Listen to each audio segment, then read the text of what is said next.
Es la hora de Miguel Ángel Portugal. Jugó en diferentes equipos como Real Madrid, Burgos o Córdoba. Años después fue director deportivo y, por supuesto, entrenador. Además, ha dirigido equipos en distintos países y continentes. Hablaremos con él también de los libros que ha escrito sobre fútbol aquí, en Construye Juego. ¿Cómo es jugar con el equipo de tu ciudad, con el Burgos, en la élite? Porque tiene que ser algo precioso. Bueno, ya casi ni me acuerdo, han pasado más de 40 años, imagínate, los chavales como tú ni habíais nacido, ¿no?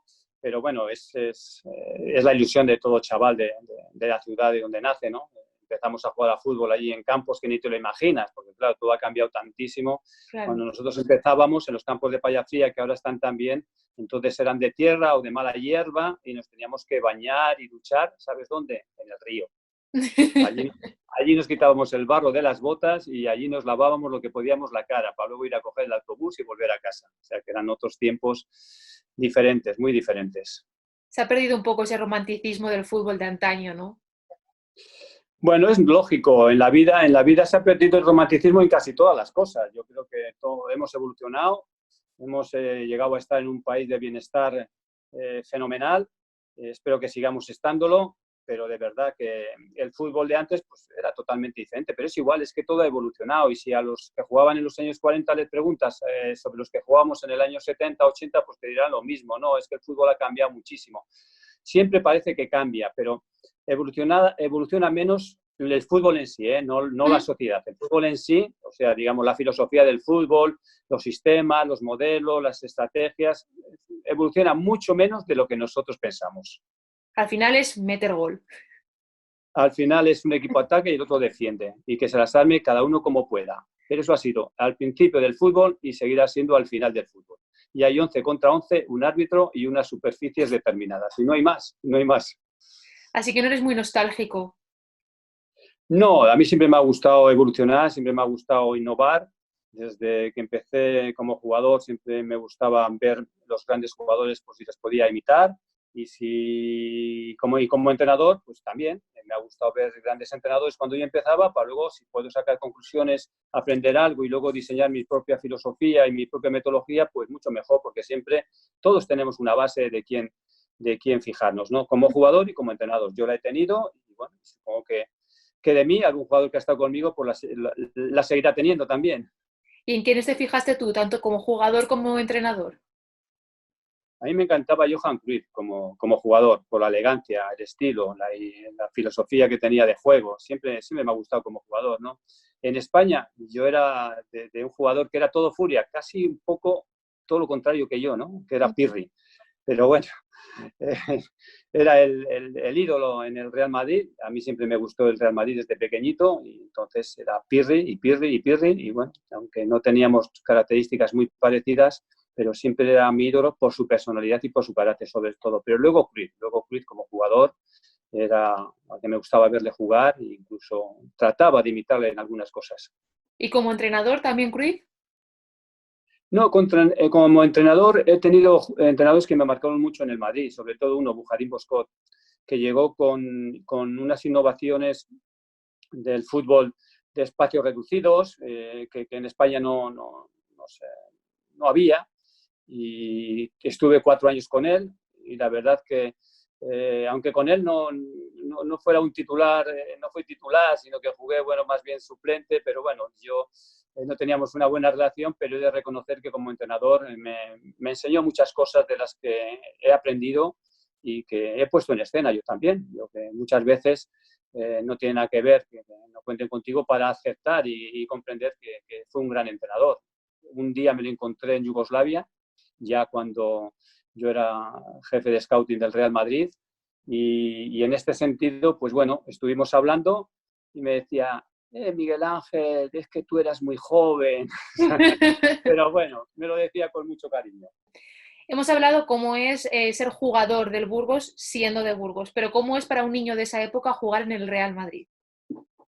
Pues la verdad que es la ilusión de todo chaval, ¿no? Yo creo, y más, yo para mí máxima, ¿no? Máxima, porque como te he dicho de pequeñito, por lo que fuera, la verdad que en mi familia no había ninguna influencia que me dijera o me atrayera hacia Real Madrid. No sé, yo creo que en aquellos momentos era el equipo de las 6 Copas de Europa, el equipo ganador, el equipo de Stéfano, de Gento, eran los nombres que más sonaban, luego de Pirri en mi época.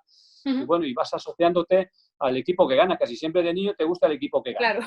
Y por ahí, sí, y a mí me empezó a gustar el Madrid.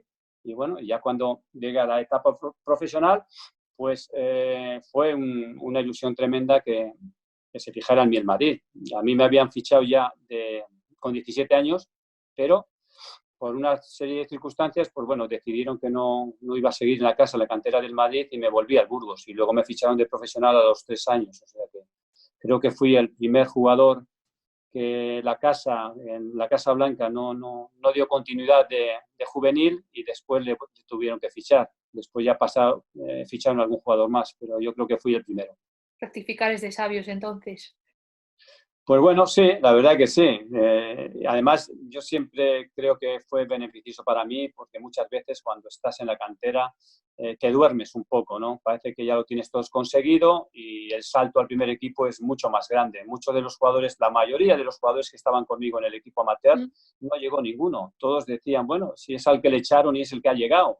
Bueno, yo siempre estaré agradecido porque es la manera que tienes de evolucionar, ¿no? Porque a veces, como te he dicho antes, estás en un equipo de la cantera como la del Madrid y hay muchísimos jugadores que se duermen y no dan ese salto por eso, porque piensan que ya lo han conseguido. A mí me pasó todo lo contrario, tuve que pelear lo mío en el Burgos para llegar alto y, bueno, y salió bien. Y luego, pues, encantado de volver al Real Madrid. ¿Y a ti como técnico te ha tocado también rectificar alguna vez? ¿Te has arrepentido de alguna decisión de no contar con algún jugador y luego has dicho, me equivoqué? Siempre somos. Yo soy bastante autocrítico, siempre. No siempre te equivocas, pero yo sí que me he equivocado y siempre lo he tenido presente para no cometer el mismo error 2 veces, ¿no? Pero muchas veces los técnicos tenemos que ser también prudentes y ser inteligentes a la hora de reconocer los errores, porque si vas reconociendo errores, quizás el mensaje que mandas a tu plantilla no es el adecuado, porque piensan que te estás confundiendo, ¿no? Entonces hay que ser listos, hay que saber aceptar la autocrítica, hay que saber en lo que te has equivocado, pero lo tienen que saber las personas justas y necesarias, no lo tiene que saber nada más. ¿Y cómo gestionas tú como técnico eso que has visto como jugador en el Real Madrid y los canteranos, que se duermen, que ya creen que está todo hecho? ¿Tú como técnico cómo lo has gestionado? Pues mira, siempre, a mí me ha tocado estar en el Castilla 3 temporadas, 3 años diferentes, con distintos jugadores y la verdad que siempre he tratado de provocarles con los entrenamientos, de provocarles con el partido, de provocarles en todos los sentidos para que no se durmieran, ¿sabes? Es un método que a mí me gusta, porque si no el jugador, si le garantizas que es indiscutible, si le garantizas que es un gran jugador, él no tiene que concebir o no tiene que sentir de ti esa seguridad total que le da la seguridad de jugar. Tienes que provocarle esa progresión de su juego de tal manera que el jugador progrese, que no se te duerma. Yo he trabajado con la cantera, afortunadamente he trabajado con grandísimos jugadores, que luego han sido grandísimos jugadores, y yo creo que trabajamos bien en eso, en la mentalización, ¿no? Yo creo que dormirse en los laureles es de tontos. Ellos están, como siempre hemos dicho, ellos están en la cantera del mejor equipo del mundo y si quieren ser grandes tienen que trabajar a lo grande y tienen que jugar a lo grande. Jugar un poco con las emociones, ¿no? Que al final la emoción es fundamental, aunque a veces juegue también malas pasadas en el fútbol. Evidentemente, el fútbol es un estado emocional que lo tienes que saber superar en todos los momentos, en los buenos y en los malos. Y el jugador maduro es el que sabe superar todos esos momentos, pero cuando eres joven tienes que enseñarle a que los momentos malos también te hacen progresar. Quizás en el error provocas luego el máximo acierto, ¿no? No siempre, cuando un equipo bueno gana siempre, a veces no ve que tiene errores o defectos que tendría que corregir, ¿no? A veces es bueno la derrota porque te hace un poco pararte, pensar y evolucionar y progresar. ¿Te puedes cansar de ganar? Los equipos se cansan de ganar, si lo tenemos, lo podemos ver, ¿no? Cuando hay un equipo que termina un ciclo de victorias, a veces se ve que está cansado de ganar, pero no porque esté cansado de ganar, sino porque ha vivido en una tensión tan alta. Yo creo que el ejemplo más grande es el del Madrid de las 4 últimas Copas de Europa, de las Champions, que luego dio un paso atrás porque estaba saturado, pero no porque cansados de ganar, no, porque la tensión en la que se vive en la élite es muy grande y es muy difícil mantenerla en el tiempo durante 5, 6, 7 años. Es dificilísimo. Llega siempre ese bache, llega digamos, como esa complacencia, a veces esa comodidad en la que te instalas y luego es difícil de salir de ella, ¿no? Pero no es porque estés cansado de ganar, sino por la propia tensión de la competición, de los años que has estado viviendo en tensión para ganar todo eso y luego te viene, pues eso, la curva baja, el Se agota, relax, se agota seguridad. antes la energía mental que la física, entonces. Sí, sí, sí, la energía mental evidentemente te va a hacer que la energía física vaya más o vaya menos, es lo principal. Yo creo que en el jugador, si lo decimos siempre, el jugador no juega con los pies, juega con la cabeza y no juega con su corazón, juega con sus sentimientos y con su estado anímico. Y eso es lo que el jugador maduro controla, el jugador grande controla, el jugador de élite controla y generalmente aquel jugador que muchas veces que nos parece bien no controla eso y se queda estancado. Yo creo que esa es la diferencia entre los grandes y los que juegan bien al fútbol pero no llegan. Y tú como entrenador, ¿cómo cambiarías una situación así? ¿Cómo se cambia ese estado anímico? No es fácil. Yo siempre que me preguntan cómo vas a cambiar después de 3 derrotas o 2 derrotas seguidas, ¿cuál es lo que tienes que hacer? La verdad es que es difícil la solución. La solución solo queda, yo siempre digo, lo más difícil después de una derrota y 2 derrotas seguidas es ganar, es lo más difícil. Pero también lo más difícil de vencer una, 2, 3 veces es volver a vencer, es volver a ganar, ¿sabes? Es muy difícil. Lo único que queda es la concentración, la seguridad en lo que estás haciendo, la continuidad y digamos, la creencia en los conceptos que estás trabajando y solamente eso te va a hacer salir del entorno en el que estás metido. No hay una solución clara que alguien te pueda decir, no, si cuando perdemos 2 partidos, el siguiente lo vamos a ganar porque tenemos que hacer eso. No, no, no, no. Es una solución de trabajo, es una solución de continuidad, es una solución de credibilidad en lo que estás haciendo. Y no es más, no es más. ¿Y cómo es ganar y perder en los diferentes países y continentes en los que has estado? Pues mira, a veces se vive de la misma manera. Todas las aficiones lo que quieren es que sus equipos ganen, ¿no? Quizás pasionales en Sudamérica son más pasionales quizás que en Europa, ¿no? Por ejemplo, en la India no hay pasión, el espectador es mero espectador, ¿no? Más pasivo. Se vive más pasivo, se vive más, con más frialdad los partidos. En Argelia, que estuve también, es muy pasional el fútbol, el argelino es muy pasional con el fútbol. En Bolivia, el fútbol es su vida. Aquí es su deporte, es el deporte que tienen, ¿no? Y lo viven a tope. En Brasil no vamos a descubrir, ¿no? En Brasil es también una afición muy fiel a sus equipos, muy pasional, muy efusiva.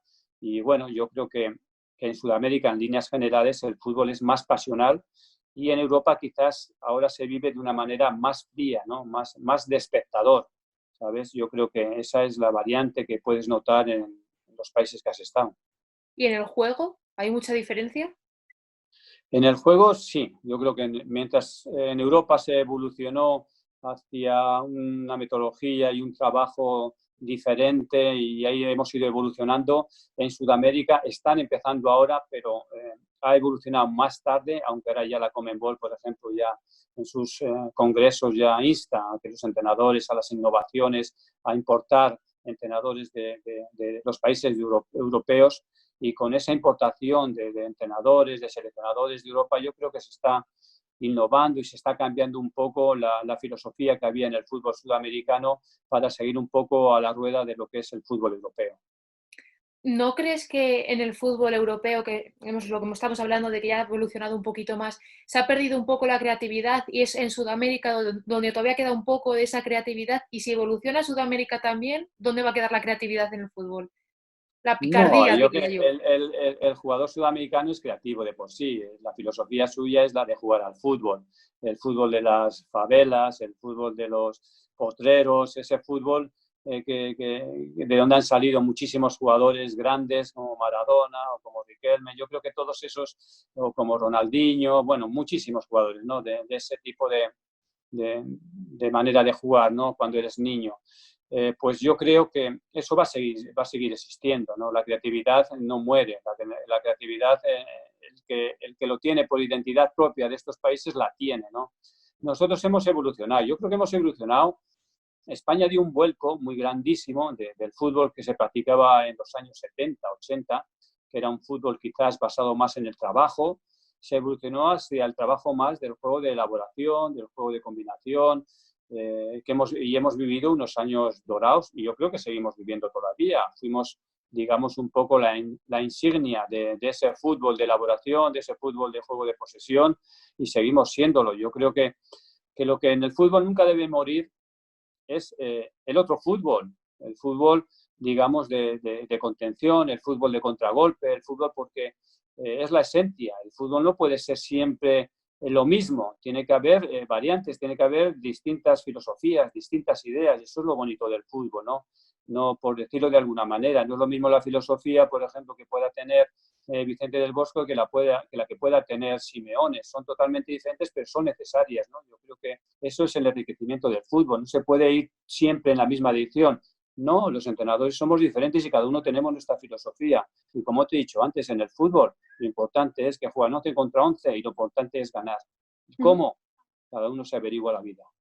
Distintos sistemas, distintas ideas, distintas filosofías, pero entonces, ¿qué es el buen fútbol o qué es jugar bien? Porque no hay un consenso, quizá porque es muy subjetivo, ¿no? Es que jugar bien es subjetivo, jugar bien es ganar. Cuando tú ganas, parece que todos los jugadores han sido mejores que lo que son. Y cuando tú pierdes, parece que todos los jugadores son peores de lo que son. Para ganar, para ganar lo único que tienes que saber es que debes de jugar para ganar. Y la manera de jugar para ganar, pues unos equipos la afrontan de una manera y otros equipos la afrontan de otra. Eso es lo que les distingue, las filosofías, las metodologías, las estrategias, los sistemas, ¿no? Lo más importante en el fútbol es ganar. Pero el juego bueno es aquel mediante el cual tú desarrollas el fútbol que tú quieres, la filosofía que tú quieres, con el convencimiento que tú quieres y que los actores, que son los jugadores, la practican de tal manera que te llevan a la victoria. Yo creo que eso es la manera de entender el fútbol bien jugado. Pero entonces, Pero no quiere decir que sea un fútbol siempre de combinación, de muchos pases. no, No, a veces la creencia, el convencimiento es en otro tipo de filosofía, ¿no? pero entonces en el fútbol, el guionista, ¿quién es? ¿El entrenador o solo jugadores? Porque tampoco hay No, consenso en esto. el guionista general, el general es el entrenador. Podríamos, si es una película de fútbol, el director y el guionista lo hacen el entrenador, pero evidentemente el actor que tiene su propia calidad y tiene sus propias ideas, te puede aportar párrafos diferentes de lo que tú estás ensayando, ¿no? Eso es lo bonito del fútbol, porque te resuelve situaciones que no se entrenan siempre. No todas las situaciones que se dan en el fútbol se entrenan. Es imposible. La cantidad de variantes, de posibilidades de situaciones que se dan en un terreno de juego son inmensas. Tú no puedes entrenar todas. Puedes entrenar situaciones parecidas, análogas, pero no todas. Y como no puedes entrenar todas, es el jugador el que toma el protagonismo. ¿Y cómo se entrena la improvisación? Porque no todos los jugadores saben improvisar. El que tiene talento sabe improvisar en situaciones que no ha entrenado. Y ese es el jugador que te vale. Y son los que, los que marcan Y esos son los que diferencia. marcan las diferencias. Eso es, eso es. Y en el fútbol actual, ¿cuál es el jugador que a ti personalmente crees que más marca diferencias? Aunque ya no esté quizá en la élite más absoluta. No sé, Iniesta, Xavi, Xavi Alonso. No, lo que es el que tiene la incidencia más clara en cambiar un partido de fútbol para mí es Messi. El que tiene la incidencia más clara para ganar un partido es Cristiano Ronaldo. Es la diferencia. Uno, la incidencia en el juego de Messi, la incidencia en el partido de Cristiano. Son diferentes estilos, ¿no? Pero si me preguntas quién puede incidir más directamente en cambiar el juego de un equipo, ese es Messi. Han marcado una época, pero ¿estamos preparados para un fútbol sin ellos? Aparecerán otros, no te preocupes, siempre ha habido. Llevo 40 años en el fútbol y siempre ha aparecido desde Maradona, de Johan Cruyff, desde Pelé, desde Di Stéfano, a las nuevas generaciones, por decirlo de alguna manera, como Zidane, como Messi, como Cristiano, como Ronaldinho, como Ronaldo. Siempre aparecen grandes jugadores, siempre, siempre. Y si hay guionistas, actores, ¿quién es el villano en la historia del fútbol? ¿La directiva, el dinero, el rival? Mira, yo siempre recuerdo una escena de la película de Brian Clough sobre su equipo cuando fue al Derby County de entrenador. Brian Clough es un entrenador inglés que murió, alcohólico, que revolucionó un poco el fútbol inglés. Y un día el presidente le decía, en el fútbol lo importante son el presidente, el vicepresidente, los directivos, después los jugadores, después los masajistas. Y el último, ¿sabes quién es? El puto entrenador.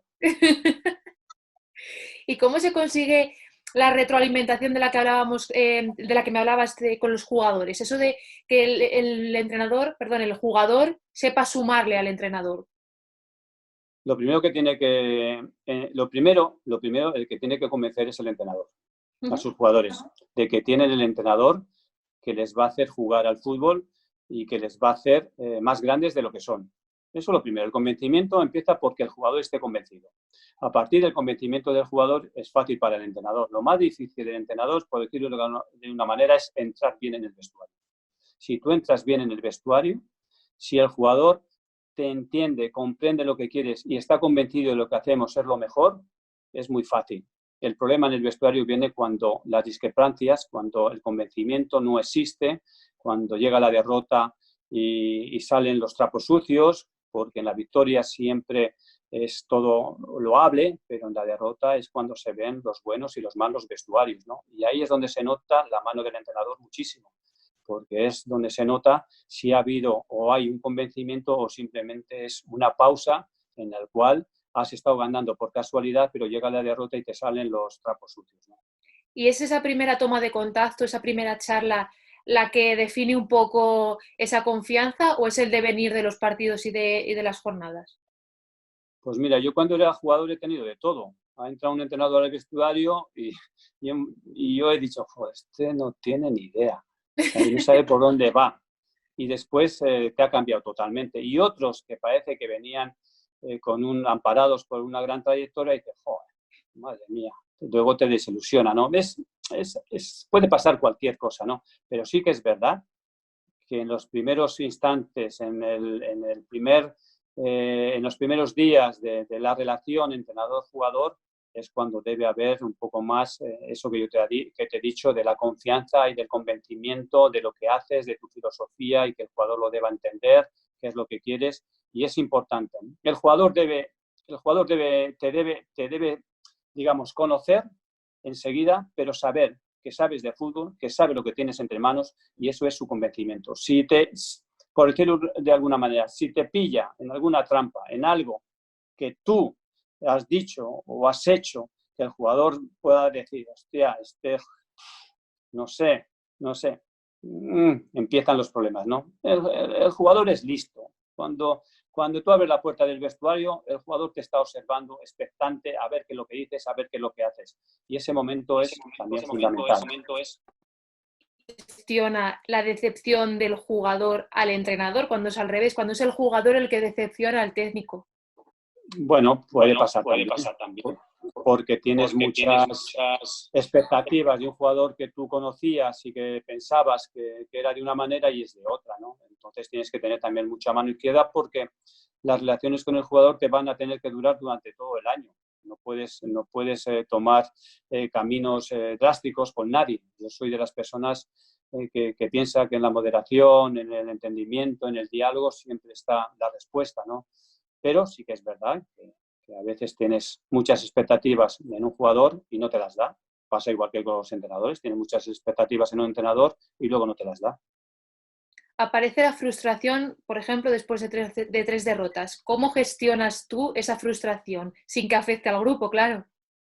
Ya lo hemos hablado antes, ¿no? Ya te he dicho antes. Yo creo que muchas veces también depende de cómo sean las derrotas, ¿no? Porque Las derrotas pueden venir no como consecuencia del juego de tu equipo, que igual ha estado bien, sino como consecuencia de casualidades o de O del buen errores hacer del rival, ¿no? Que o también del a buen veces se hacer nos olvida que que tenemos sí, enfrente un no, rival. del rival, eso es, el rival es superior a ti y entonces tienes que saber analizar la situación en la que estás y por qué se han producido estas derrotas, ¿no? Igual entonces tienes la vía de seguir con tu filosofía, con tu manera de trabajar o la de cambiar porque algo has hecho mal y ahí interviene la autocrítica, ¿no? Yo creo que eso es fundamental. Y la manera de cambiarlo, como te he dicho antes, es que no hay una receta, aquí no hay que te duele la cabeza, te doy paracetamol, ¿no? Aquí pierdes 3 derrotas y no te dan paracetamol. Tienes tú que trabajarlo durante toda la semana mentalmente con los jugadores para ver cómo debemos salir de esa situación en la que nos Analizar. encontramos, ¿no? Analizar, y yo creo que el análisis es fundamental para luego poder sacar las conclusiones y mirar a ver si tienes que cambiar o tienes que continuar con lo mismo. ¿Y tú crees en las estadísticas o eres más fan de la observación? Las dos cosas. Las estadísticas te guían, la observación te dan, ¿no? Para mí son las dos cosas que a mí me gustan. Yo desde que fui entrenador siempre estuve muy atento de todas las estadísticas. Cuando no había todos estos programas, yo ya me las elaboraba por mí mismo, con los porcentajes de éxito, de los jugadores cuando juegan. Todo esto yo ya lo tenía ya por los años 90, ¿no? Yo creo que es importante, como te he dicho, el observador ve casi siempre la calidad y la estadística te da siempre la cantidad. Saber analizar esas dos fórmulas cuánticas, la de la cantidad y la cualidad, yo creo que es fundamental para el entrenador, pero siempre eh, con una visión tuya del entrenador, ¿no? Que yo creo que por eso cada entrenador es diferente. Con tus influencias al final, ¿no? Eso está claro, porque muchas veces la cantidad de pases que das, la cantidad de carreras que haces no tiene ningún sentido y otro con menos pases y menos carreras tiene mucho más sentido, ¿no? Vamos a ir a los extremos, si tú analizas a Messi lo que corre en un partido y los pases que da, pues dirías, bueno, estadísticamente no cumple, ¿no? Pero cualitativamente te gana los partidos. Yo creo que es una excepción, ¿no? Pero sin exagerada. Pero más o menos es para un poco guiarte en el sentido en el que a mí me gusta pensar, ¿no? Al final el entrenador es psicólogo, entrenador, sociólogo, es un poco de todo. ¿Cómo se aglutina todo eso sin morir casi en el intento? Y yo tenía una conferencia que se llamaba Los dominios del entrenador. En ella hablábamos de psicología, en ella hablábamos de dialéctica, en ella hablábamos de didáctica, en ella hablamos de ser entrenador, de ser de todo, ¿no? Yo creo que incluso hablábamos también de ser y de entender idiomas, porque actualmente ya tienes que conocer idiomas, ¿no? Muchos dominios tienes que tener. Tampoco tienes que ser un cabezón y querer dominarlos todos, porque actualmente, gracias a que el fútbol está evolucionando, pues ya tenemos departamentos de apoyo, como puede ser el departamento de psicología, podemos tener el departamento de análisis y logística, bueno, pues son todos departamentos que ya te ayudan y no tienes tú por qué acaparar todo, tienes que conocerlo, pero no lo tienes que acaparar. Y es fácil delegar porque hay personas a las que le cuesta mucho delegar sus funciones, aunque no sean sus funciones principales, influye. Es fácil delegar en las personas que tienes confianza, no es fácil Claro. delegar en las personas que no tienes confianza. ¿Y cómo se construye un cuerpo técnico entonces? Con personas con confianza que tú conoces y que sabes que te dan lo que tú quieres y que te dan, que a veces lo que tú quieres no es lo que tú deseas, ¿sabes? Pero que sabes que es de confianza, que eso es lo fundamental. ¿Y todo esto se enseña o se aprende con la experiencia? Cuando yo empecé a ser entrenador era muchísimo peor de lo que soy ahora. O sea que es la experiencia, la maestría lo que te da. Un jugador de fútbol empieza a jugar con 18 años y es muy bueno, pero el jugador, como en todas las profesiones, hasta que no pasan 7, 8 o Claro. 9 años, no está maduro y no es el maestro del fútbol, ¿no? En los entrenadores nos pasa igual. Yo creo que todos empezamos, pero al final la madurez se adquiere con la experiencia. ¿La madurez del entrenador está en la rapidez para tomar decisiones y cambiar lo que no está funcionando o en qué se distingue? en la lectura de los partidos, en la velocidad para cambiar, en la velocidad para saber en qué momento y qué situación estás viviendo en cada momento del partido y tener, es que un poco leer hacia dónde va el partido, ¿no? Porque muchas veces los entrenadores tienes, por ejemplo, a mí me pasa que estás viendo un partido tuyo y sabes que no lo vas a ganar. Ujú. Lo estás viendo. ¿Cómo se Entonces, gestiona eso? y eso es muy difícil de gestionarlo porque Claro. tienes que acertar en lo que quieres cambiar. Pero tienes ese sentido, este partido no lo ganamos. Ese lo tienes dentro y tú quieres cambiarlo, ¿no? A veces puedes cambiarlo y a veces no. Pero esa lectura que tú hagas de lo que va a ocurrir, pues a veces también la tienes que ver, ¿no? Y preverla. Entonces los entrenadores lo que hacemos mucho, o bueno, por lo menos yo, a mí me gusta, cuando voy a empezar un partido, tener previsto todo lo que puede ocurrir en el partido. Si pasa esto, si pasa aquello, si vamos delante, si vamos detrás, si vamos al final de esta manera o vamos de la otra. Eso es lo que sí que tiene que tener prevenido un entrenador. Unos protocolos de actuación en caso de crisis, ¿no? El protocolo de actuación, fundamental para todo. ¿Sabes? En caso de crisis en el partido es el protocolo de actuación. Y luego el protocolo de gestión, ¿sabes? Que también es difícil, porque muchas veces la elección en la gestión de ese protocolo de actuación no es fácil, ¿sabes? No es fácil. Pero bueno, para eso te has hecho entrenador, ¿no? Al final, el fútbol, que es algo tan colectivo, porque al final juegan 11 contra 11, como decíamos, todo se reduce un poco a la estrategia de algo tan individual como el ajedrez, ¿no? Todos mueve una pieza, el entrenador rival mueve otra, No, no es como el ajedrez, ¿no? no es como el ajedrez, ni mucho menos. El ajedrez, las piezas no se mueven nada más que tú donde quieres que tú se muevan. En el fútbol las piezas no se mueven donde tú quieres se muevan. Muchas veces en los entrenamientos, como te he dicho antes, hay un entrenamiento colectivo de movimientos mecanizados que tú puedes entrenar para que el equipo tenga sincronizados movimientos en ataque o en defensa, pero hemos dicho que el jugador tiene su improvisación que es necesaria para el equipo, siempre necesaria, porque hay muchísimas situaciones dentro del fútbol que no se entrenan, ni se pueden entrenar, ni se podrían entrenar todas, pero el jugador te las resuelve. Y la diferencia está en esa resolución del jugador. Desde el punto de vista colectivo, aplica su resolución individual y eso es lo que te da muchas veces la diferencia entre el grande, el pequeño y el mediano jugador. Bueno, hemos hablado de las conferencias que has dado, pero también has escrito mucho sobre fútbol. ¿Cómo se escribe sobre fútbol para que se entienda y para que se pueda aplicar? No he escrito sobre fútbol, he escrito sobre entrenamiento en fútbol. Yo sobre fútbol, Exacto. entonces, lo que he escrito sobre entrenamientos en el fútbol, bueno, pues es un poco la metodología que a mí me gusta hacer. Yo muchas veces, ahora se utilizan palabras rarísimas para decir lo mismo, ¿no? Yo siempre, antiguamente cuando se jugaba el fútbol, se hablaba de una defensa atrás y se hablaba de amontonamiento de gente atrás. Después, en los años 60, se hablaba del cerrojo, del catenaccio italiano. Luego se hablaba de repliegue intensivo. Ahora se habla de bloque bajo. Es lo mismo, es lo mismo. O sea, la defensa tiene que defender en su área y llámales como lo llames, ¿no? Es vestir al perro con distinto collar, siendo el mismo perro. Pero es lo mismo, el fútbol no ha evolucionado tanto como nosotros nos imaginamos. Evoluciona más el lenguaje que el propio fútbol, ¿no? Más el lenguaje, exactamente, más el lenguaje. Y lo único que ha evolucionado es que con los entrenamientos la velocidad del juego se ha vuelto mucho más rápida porque el jugador aplica la técnica rápida, control y pase rápido, que antiguamente pues con los entrenamientos que habían era más lento, ¿no? Yo creo que es lo que más ha evolucionado es en la velocidad del juego y hacia lo que vamos, ¿no? Hacia lo que vamos, más que hacia los conceptos. ¿Crees que esa aplicación de las escuelas de fútbol, que es un poco lo que hemos hablado que ha evolucionado, que antes no existían como tal las escuelas de fútbol como ahora, pero también crees que va a influir mucho el dato? Se está hablando ahora mucho del Big Data. ¿Tanto va a influir como se está diciendo los datos en el fútbol o crees que no? El Big Data va a influir para elegir a los jugadores que te he dicho yo que mejor apliquen la velocidad en el juego de sus facultades y de sus cualidades. Yo creo que es en esa individualización de la Big Data del jugador que tiene los mejores datos, en eso sí, es elegir los jugadores.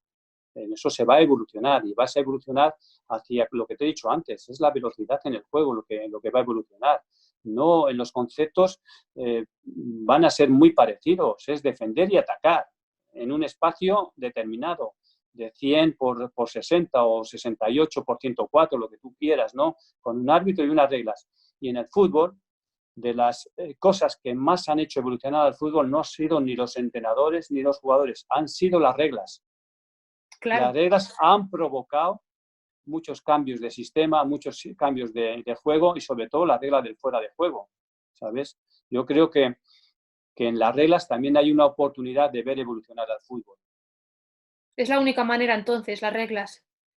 Bueno, las reglas y la evolución individual de cada jugador, ¿no? Ten en cuenta en qué ha evolucionado el campeón de los 100 metros libres, en la velocidad con que recorre los 100 metros libres, ¿no? ¿Por qué recorre los 100 metros libres más rápido ahora que hacía 40 años? Por la metodología de entrenamiento. En el fútbol es lo mismo. En el fútbol es lo mismo. Evolucionamos, pero no tanto en conceptos, porque los 100 metros libres es el mismo concepto, correr 100 metros libres, pero sí en la velocidad y sí en la metodología de entrenamiento. ¿Y cuál es tu método de trabajo? ¿Cómo ha evolucionado tu propio método desde tus inicios hasta la actualidad? Pues mira, cada vez, yo siempre he aplicado mucho, para mí el balón ha sido fundamental en los entrenamientos siempre, desde que empecé en los años 90, siempre ha sido fundamental. No, yo ya desde que publiqué mi primer libro con los rondos, mantenimientos, metodología de entrenamiento, todo era con balón, ¿sabes? Para mí la unidad básica del juego de posesión es el rondo. Si tú no sabes manejar un rondo, es difícil que puedas manejar situaciones en un terreno de juego con el balón.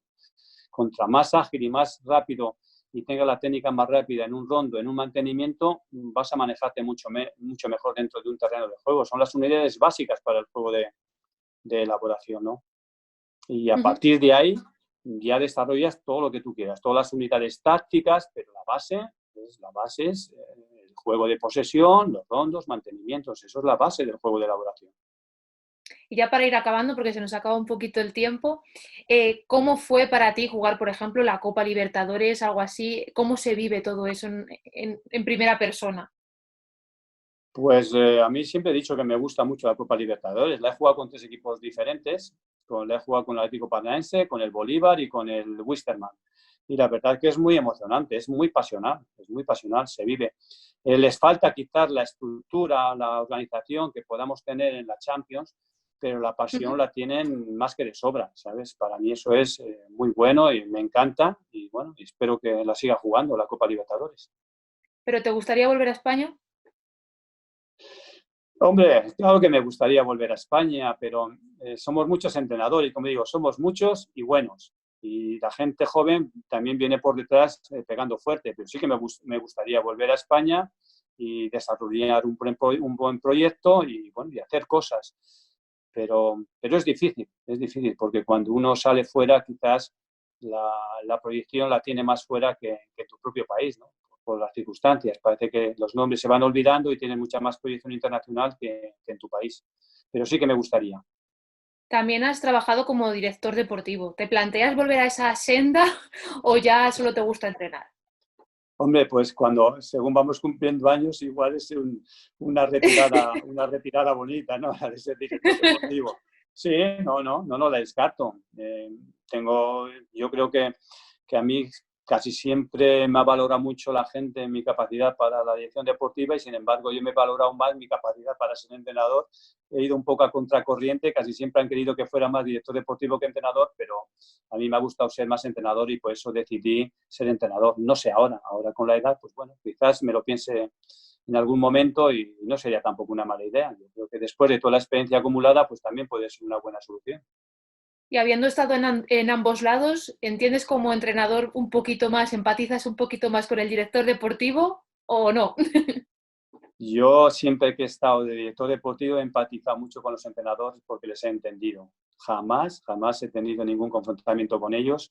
Casi siempre he buscado solucionar los problemas que han tenido porque yo creo que porque me conozco, porque yo la he vivido esa situación, ¿no? Y lo que un entrenador quiere es tener un director deportivo de apoyo, no de confrontación. Y yo siempre he intentado ser el director deportivo de apoyo que necesita un entrenador. Que escasean, porque parece que la figura del director deportivo y del entrenador no siempre suelen ir en sintonía, ¿no?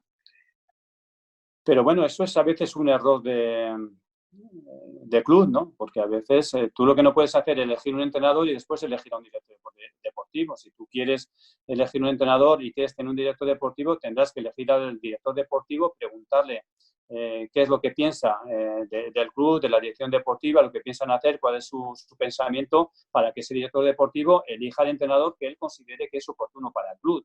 Si lo haces al revés, generalmente vas a tener confrontación.